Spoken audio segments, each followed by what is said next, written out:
शनिवार को दिल्ली के जहांगीरपुरी इलाके में हनुमान जन्मोत्सव जुलूस के दौरान दो समुदायों के बीच झड़प हो गई, जिसमें 8 पुलिसकर्मी और स्थानीय निवासी घायल हो गया। पुलिस के अनुसार झड़पों के दौरान पथराव और आगजनी हुई और कुछ वाहनों को भी आग के हवाले कर दिया गया।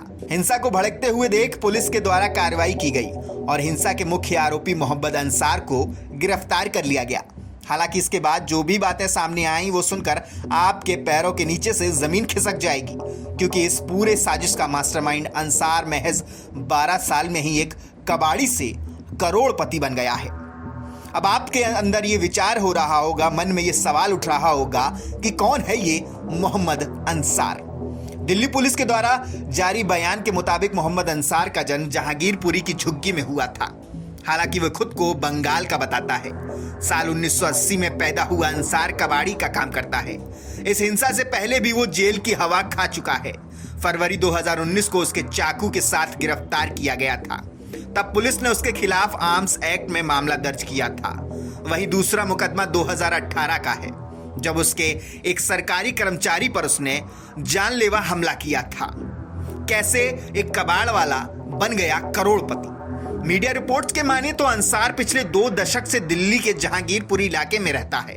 मोदी और योगी का धुर विरोधी अंसारी जहांगीरपुरी इलाके में एक कबाड़ का दुकान चलाता है, लेकिन कबाड़ के दुकान की आड़ में वो कई गैरकानूनी धंधों का भी संचालन करता है।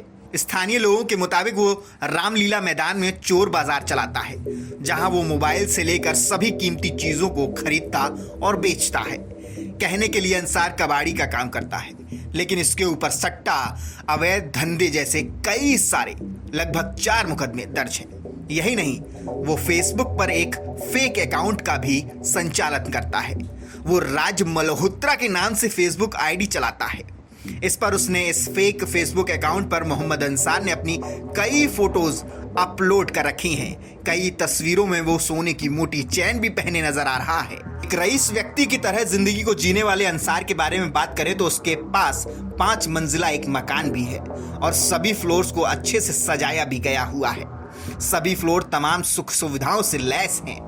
शनिवार को हनुमान जन्मोत्सव के मौके पर दिल्ली में शोभा यात्रा निकाली जा रही थी। शाम 6 बजे ये शोभा यात्रा जहांगीरपुरी के जामा मस्जिद पहुंची। इसी दौरान अंसार नाम का आदमी अपने 4-5 साथियों के साथ शोभा यात्रा के पास पहुंचा और यात्रा में शामिल लोगों से बहस करने लगा, जिसके बाद झगड़ा बढ़ गया और पत्थरबाजी शुरू हो गई। यहां तक कि भीड़ की तरफ से फायरिंग भी की गई, जो दिल्ली पुलिस के एक एएसआई को जाकर लगी। इस हिंसा में 8 पुलिसकर्मियों सहित कई लोग घायल हो गए। ऐसे में अब ये सवाल उठने लगा है कि एक कबाड़ी के पास इतने कम दिनों में इतना सारा पैसा कहां से आया? उसके सर पर किसका हाथ है? पुलिस फिलहाल सारे पहलुओं को ध्यान में रखकर एक तरफ जांच कर जुट रही है, तो वहीं राजनीतिक दलों के द्वारा आरोप प्रत्यारोप का दौर लगातार जारी है। भाजपा और आम आदमी पार्टी के द्वारा एक दूसरे पर हिंसा के आरोपियों से जुड़े होने का आरोप लगाया जा रहा है। ऐसे में अब ये देखना दिलचस्प होगा कि आखिरकार अंसार के सर पर किसका हाथ था। हालांकि ये सब बातें तो फिलहाल भविष्य की गोद में कैद हैं, लेकिन अगर दिल्ली के अतीत को देखें तो कहीं ना कहीं ऐसा प्रतीत होता है कि अंसार के सर पर सत्ताधारी दल के कुछ नेताओं का भी हाथ है। हम ऐसा इसलिए कह रहे हैं क्योंकि पिछले साल हुए दिल्ली के हिंसा का मुख्य आरोपी भी आम आदमी पार्टी का एक कार्यकर्ता ही था। अगर ऐसा कुछ होता है तो ये तो निश्चित है कि दिल्ली की राजनीति में एक बार फिर से उबाल देखने को मिल सकता है। तो ऐसी ही राजनीति से जुड़ी हुई और भी खबरों को जानने के लिए द लोकसभा देखते रहिए।